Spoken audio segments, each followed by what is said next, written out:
From our Chicago studios, this is the Muslim News on Muslim Network TV. Assalamu alaikum, I'm Samana Siddiqui. Our top story tonight. A bill to expand Medicare coverage to all Americans has been reintroduced in the U.S. House of Representatives and Senate. Over half of the House Democratic caucus signed on as co-sponsors of the Medicare For All Act of 2023. That includes 13 influential members of congressional committees. Civil rights groups on Wednesday called the bill progressive, saying it had more support in Congress than before. More than 120 lawmakers, including Senator Bernie Sanders and Congresswomen Pramila Jayapal and Debbie Dingell, have endorsed the bill's introduction. At a press conference on Capitol Hill, Jayapal spoke about the deteriorating healthcare system and costs in the United States. She said the number of people who cannot afford health care continues to rise. She also noted that millions of people are losing their current health insurance as pandemic-era programs expire. 85 million people in the country are currently either uninsured or underinsured.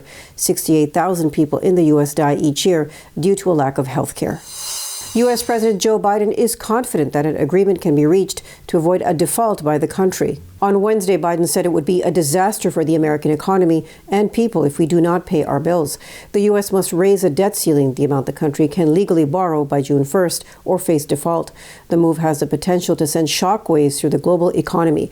Biden said the latest round of talks among U.S. lawmakers across party lines, which were held on Tuesday, were civil, respectful, and productive. He said the negotiations were about the broad outlines of the budget and that leaders agreed that the U.S. will not default. House Republican Speaker Kevin McCarthy has called for any agreement to raise the debt ceiling to be accompanied by budget cuts. Biden and McCarthy have each selected senior members of their teams to negotiate on their behalf to reach a final agreement. A mosque in St. Paul, Minnesota has been severely damaged by a fire believed to have been set by arson. Wednesday's attack on the Oromo American Tawheed Islamic Center is the sixth on Muslim houses of worship in the area this year. The building was unoccupied and under renovation at the time of the fire. No injuries were reported. St. Paul Police and the Federal Bureau of Alcohol, Tobacco, Firearms, and Explosives are investigating the arson attack. The fire was reported around 8:30 a.m. by a neighbor who works next door.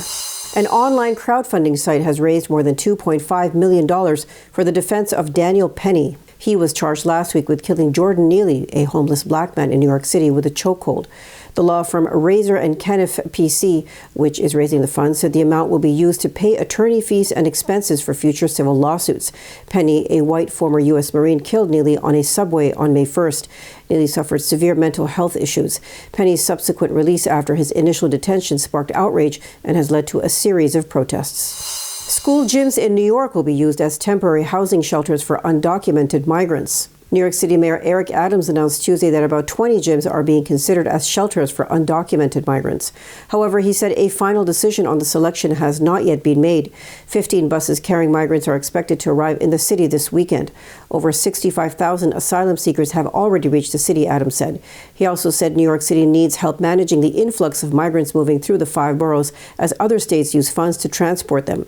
Adams called for immediate action at the border to prevent the burden from falling on the city.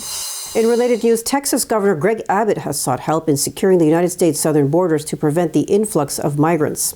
In a letter to governors across the U.S. on Tuesday, he lamented the surge of new arrivals following the repeal of Title 42, a pandemic-era immigration policy. That law, which expired last week, had authorized the U.S. to quickly turn away migrants at the border with Mexico.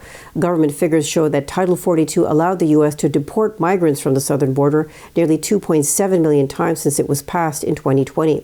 Abbott asked for assistance in addressing the ongoing border crisis through the Emergency Management Assistance Compact that allows states to provide help and share resources with other states.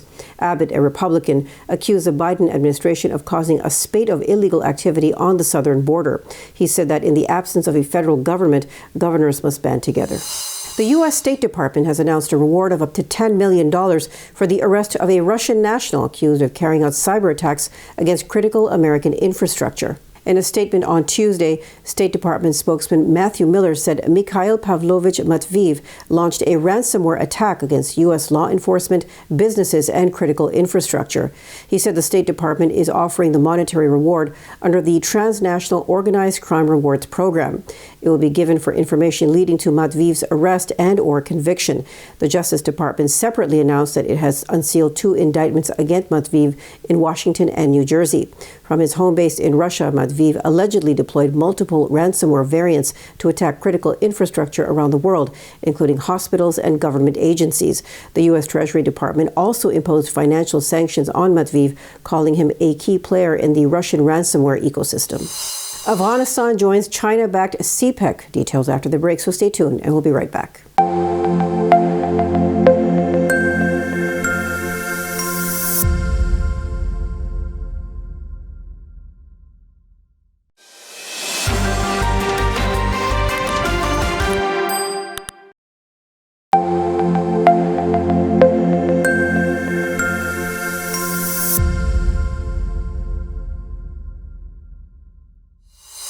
Welcome back. Afghanistan has decided to join a China-backed multi-billion-dollar connectivity and infrastructure network project in Pakistan. A senior Afghan official said Tuesday the China-Pakistan Economic Corridor, or CPEC, will help the landlocked country become a trade hub and attract investment.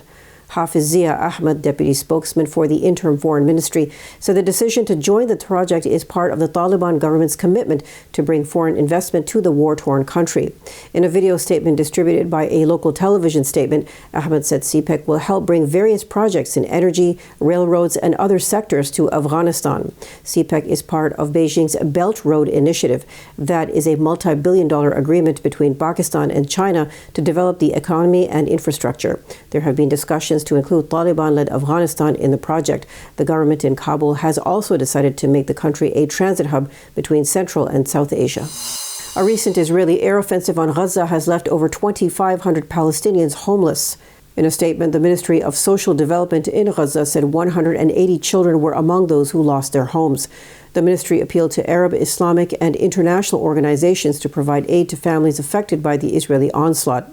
Israel mounted 5 days of airstrikes on Gaza last week, during which at least 33 Palestinians were killed and dozens injured, according to the health ministry. Palestinian groups retaliated with rocket fire into Israel, which killed at least 2 Israelis. The Israeli army said its offensive was in response to rocket fire from the Palestinian territory following the death of a Palestinian hunger striker in an Israeli prison earlier this month.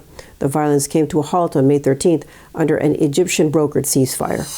An estimated 1.28 billion adults aged 30 to 79 suffer from hypertension or high blood pressure around the world. 2/3 of them live in low and middle-income countries. While 42% of adults with hypertension are diagnosed and treated, others are unaware of their condition. People with high blood pressure may not experience any symptoms, so the only way to tell is to have their blood pressure measured. If it is not treated, it can be severe. High blood pressure is one of the leading causes of premature death worldwide, and it has increased in recent years. It is usually treated with inexpensive medications. An international human rights organization has called for action against violations of the Chemical Weapons Convention. In a statement released Monday, Human Rights Watch called on member states to uphold the convention's ban on chemical weapons and to publicly name violations. The statement was released ahead of the 5th scheduled review conference of the 1993 Convention on the Prohibition of the Development, Production, Stockpiling, and Use of Chemical Weapons. Mary Wareham is Director of Arms Issues at HRW. She called on governments to strengthen the long-standing ban on chemical weapons by condemning any use and demanding accountability for violations. The HRW specifically called on Syria to fully comply with the requirements of the Chemical Weapons Convention. The country has been a signatory since 2013. HRW argues that Syria has not complied with the convention since it began using the nerve agents sarin and chlorine. The convention aims to eliminate an entire category of weapons of mass destruction by prohibiting the development, production, acquisition, stockpiling, retention, transfer, or use of chemical weapons. Before we end today's news, I'd like to make a special request. It takes our team a combined 55 hours of work daily to produce this news for you. It is news with a unique perspective, and you will find it only here. Sound Vision is a not-for-profit organization which produces it, and like PBS and NPR, it depends on your donations. Please visit muslimnetwork.tv to donate or click on the link below to donate. Thank you. That's all from our Chicago studios tonight. Thank you for tuning in. You can subscribe to our YouTube channel and hit the bell icon for the latest updates. For more content, keep watching Muslim Network TV or visit muslimnetwork.tv. Salam and good night.